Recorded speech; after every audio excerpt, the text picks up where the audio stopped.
Operation గజ తెలంగాణ నుంచి మద గజం మహారాష్ట్రలోకి ఎంటర్ అయినప్పటికీ కూడా ఇంకా ఆపరేషన్ గజ కంటిన్యూ అవుతూనే ఉంది. జిల్లెడ దగ్గర ప్రాణహిత దాటి గడ్చిరోలి జిల్లాలోకి ప్రవేశించింది మద గజం. చిన్నవట్ర పెద్దవట్ర గ్రామాల్లో పంట పొలాల్ని ధ్వంసం చేస్తోంది.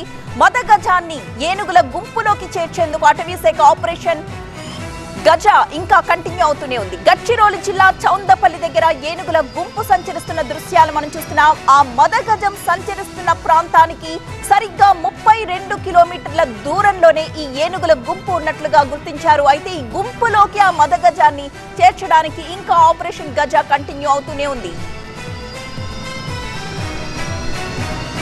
తెలంగాణ నుంచి మద గజం మహారాష్ట్రలో ప్రవేశించినప్పటికీ కూడా ఆపరేషన్ గజ కంటిన్యూ అవుతోంది. జిల్లెడ దగ్గర ప్రాణహిత దాటి గడ్చిరోలి జిల్లాలోకి ప్రవేశించింది మద గజం. చిన్నవట్ర పెద్దవట్ర గ్రామాల్లో పంట పొలాల్ని ధ్వంసం చేస్తూ ముందుకు వెళ్లిపోయింది. మద గజాన్ని ఏనుగుల గుంపులోకి చేర్చడానికి అటవీ శాఖ ఆపరేషన్ కంటిన్యూ చేస్తోంది.